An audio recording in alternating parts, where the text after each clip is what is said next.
myself at this level of phrase and at the level of sentence and at the level of paragraph, is this true? Are there counter arguments that can be put forward that are credible? Is this solid thinking? And I have to tell you, and I'm not trying to be flippant here, that I have rarely read a tract. Now, I read it when I was 18. It was a long time ago, right? That's 40 years ago. But I've rarely read a tract that made as many errors per sentence, conceptual errors per sentence, as the Communist Manifesto. It was quite a miraculous reread.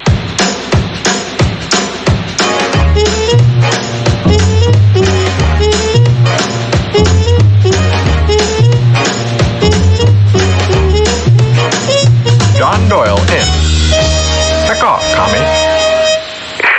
Hello there, ladies and gentlemen. Welcome, as always, to Heck Off Commie. I just got back from Toronto. I was there attending the debate between Jordan Peterson and Slavoj Zizek, and I have some thoughts about it that I'd like to share. And just to be clear, I'm not going to go point by point with everything, breaking stuff down, because you can find the debate online. You can watch it yourself. I would highly recommend doing so. And I'm also not going to do what I've seen a lot of people do online, which is try to argue on behalf of either Peterson or Zizek in order to explain why my guy actually won the debate. So, anyways, the resolution of the debate was happiness, capitalism versus Marxism. Jordan Peterson spoke first, and the structure was Peterson would have 30 minutes to make his argument. Zizek would have 30 minutes to make his argument. Peterson would then have 10 minutes to respond to Zizek's argument, and then Zizek would have 10 minutes to respond to Peterson's argument. So Peterson got up there, and he basically started by saying that since he regards the Communist Manifesto as the root of the problem, is how he described it, he was going to highlight 10 assertions that it made and then explain why they're incorrect. So he did just that. He went through the relation of the hierarchy structure to history and biology. He mentioned that there's a lot more to human struggle than just class struggle or economic struggle. He talked about the dekulakization.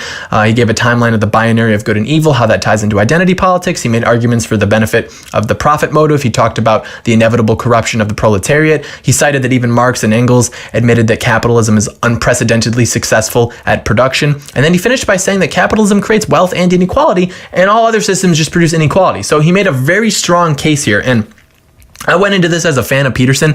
I also looked into Slavoj Zizek's work, and I don't agree with him on much. There are a few things, but honestly, I like the guy. He's a good guy. He's entertaining. He's very smart, but so is Jordan Peterson, and the audience would not give him that. I was curious as people were filing, and I was like, I wonder how friendly this audience is going to be to Peterson. You know, this is his stomping grounds, but it's also a pretty far left city, and I'd say it was probably like 60% anti-Peterson. And I know this because the way the audience reacted whenever he spoke. I'll see if I can find some clips. And it's finally the case that human hierarchies are not fundamentally predicated on power. And I would say the biological, anthropological data on that are crystal clear. You don't rise to a position of authority that's reliable in a human society primarily by exploiting other people. It's a very unstable means of obtaining power. So that's a problem. Well, the people that laugh might do it that way. This went on throughout the debate, and it never happened when Zizek was talking, and I think you can infer a lot from that. There's another one that's really bad, where people were cheering for violent revolution. And that was the first stage in the communist revolution. And remember, this is a call for revolution, and not just revolution, but bloody, violent revolution, and the overthrowing of all existent social structures.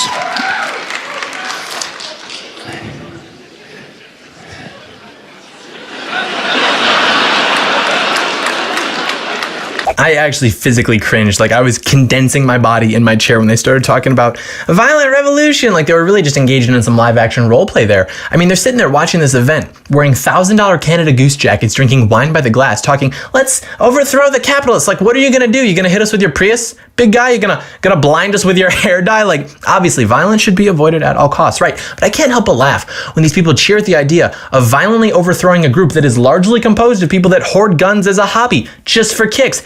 Hey, didn't you just buy a gun? Well, yeah, so why'd you get that one? It's like, this one has an optic that came with it. But anyways, and there are other ones where people just yell out at him that he's the stupidest man in the world. But there were times where he would just make a point, and leftist members of the audience would just laugh at him as if what he said is so incoherent that it's actually comical. And this is the difference. I overheard a lot of conversations from people in line and around me, and all the conversations from Peterson fans were something to the effect of, I'd never heard of this Zizek guy before. Marxism is bad. Peterson's helped me a lot. You know, I gave his book to all my friends and family, and to some degree this is misrepresentative of Zizek's views, and we'll talk about that when we go over his argument, but All the conversations I heard from people that I presumed were Zizek fans never actually mentioned anything that they liked about Zizek. Maybe they weren't even fans of his. They were just insulting Peterson, but they're talking about how Peterson doesn't understand XYZ, how they would take him out in a debate if only they were on stage. And it's like they actually believe that they're smarter than Jordan Peterson. They actually think that if they went up on stage and threw some recycled Marxist argument they heard on Reddit against Peterson, that they would ruin him. Like, really? You think he's never heard that before? You think that's what's going to stump him? Like I said, I don't agree with much of what Zizek says, but the guy's not stupid. You couldn't just go up there and tell him, well, communism killed people, because then you'd be on the receiving end of a well-studied lecture summarizing the Soviet bureaucracy and what he regards the true cause of the death to be. And sure, you could argue against him, but the point is when you get to that level, a level that he's at, you really have to know your stuff. And I accept that. Most people in the audience seem to accept that about Zizek. But Peterson, he wasn't given this benefit of the doubt there. People just laughed at him and insulted him. If you watch, Zizek is annoyed when they do it too, because Zizek is very against postmodernism, to my knowledge. He's also outspokenly against political correctness, and for those reasons, a lot of leftists don't like him. So anyways, on to Zizek's argument, and this is where I think Peterson won the debate. He got up there and started by condemning the left for attacking both Peterson and himself, which I respected a lot, honestly. You can respect someone without agreeing with them. My knowledge of Zizek before this debate was limited, but my first impression of him, he's a nice guy. He's respectful, he's funny, he doesn't like the way that the left has been polluted by identity politics. He's a good guy. So anyways, then he directly addressed the resolution of the debate and said that he would be talking about happiness, capitalism, and communism, capitalism. And then he went into China and said that this is the most exemplary example of this because according to him, they combined a strong authoritarian state with free markets, bearing in mind wanting to maximize the happiness of their citizens. He went into the philosophical idea of happiness, which we'll come back to. And he talked about Trump's ego. He talked about the religion's ability to make people do bad things. He said that white liberalism is the embodiment of identity politics, which was an interesting reaction considering he took a shot at a large proportion of his audience there. And he talked about jealousy and identity. He talked about globalization and religion, and finished by basically saying that the free market has done great things, but it needs regulation. And also that he's pessimistic and doesn't think that we'll be able to solve the problems. So here's why he lost the debate. And I'm not saying this as a Peterson fan, like, oh, he got owned by Peterson. It's like, but as someone who's done competitive debate before like this, you have to argue the resolution. You agree to argue the resolution by consenting to the debate. And his strongest argument was his example of China, which doesn't appear to be true since they consistently rank lower in happiness than the United States, for example. And then he finished by admitting that the free market does good things, but it just has to be regulated. It's like, okay, well, Marxism isn't regulation. Marxism is the abolition of the free market. So he lost because he didn't effectively argue the resolution that he consented to in the first place. He just jumped around a lot, brought up a lot of other things. And I actually feel as if it would have been better to just have them sit there and discuss audience questions, which they did briefly at the end because they both just know so much, but Peterson seemed to go into it, or seemed to have gone into it thinking that it was a debate, and so that's what he prepared for. And Zizek seemed to not think so. I don't even think Zizek believes that Marxism is better for happiness. So anyways, it was still a great event. I definitely recommend watching it, excuse me. The highlight of it for me, though, was at the end, Zizek gets up and he straight up tells the audience, Trump is not the actual fascist. You need to stop being so political correct. It was hilarious. And now I'm speaking not for you, but for me. Please, if you are a leftist, don't feel obliged to be politically correct. Think, don't be afraid to think. And especially, would you agree, one great version of not thinking is how immediately, if they don't agree with you, you are labeled a fascist. But that's the laziness. People find something they don't agree with, instead of thinking, they think about something we all agree was a bad thing, you are a fascist, and so on. You know, it's not as simple as that. Even Trump, of whom I'm deeply critical, no, I'm sorry to tell you, yes, he is a catastrophe in the long term and so on, but he is not a fascist. You make it all too easy to play these games. The reaction online is my least favorite part of this whole thing. Everyone's saying that Zizek was intellectually slaughtering Jordan Peterson. Peterson couldn't even comprehend what Zizek was saying. And it's like, I mean, they joked that he was on stage, Peterson, just Googling spark notes on Marxist literature just to try and keep up. And it's like, I don't know how you could actually have that interpretation of what happened unironically.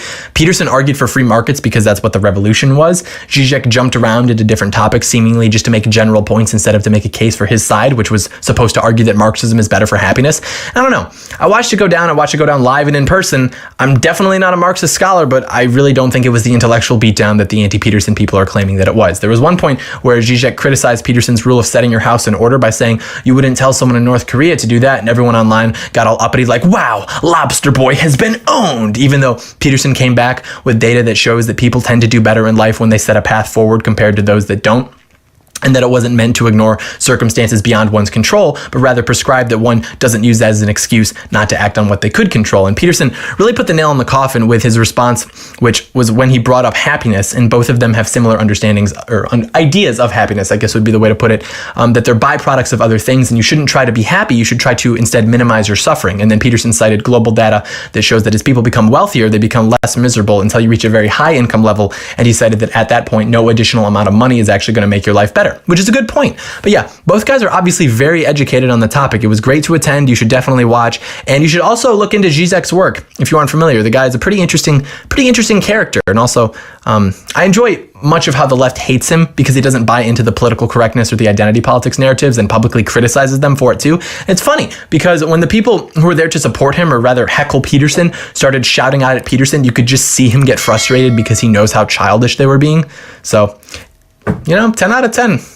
Hey guys, can't talk right now, busy owning Jordan Peterson, but you know what to do. Leave a thumbs up and a comment, and also share the video with a friend. And subscribe also if you haven't done so already. Thank you so much for watching, and may Comrade Stalin bless... I can't even say that. That's just so wrong. This is just incorrect. No, heck off. Oh, okay. Okay, well, thank you so much for watching. May God bless America.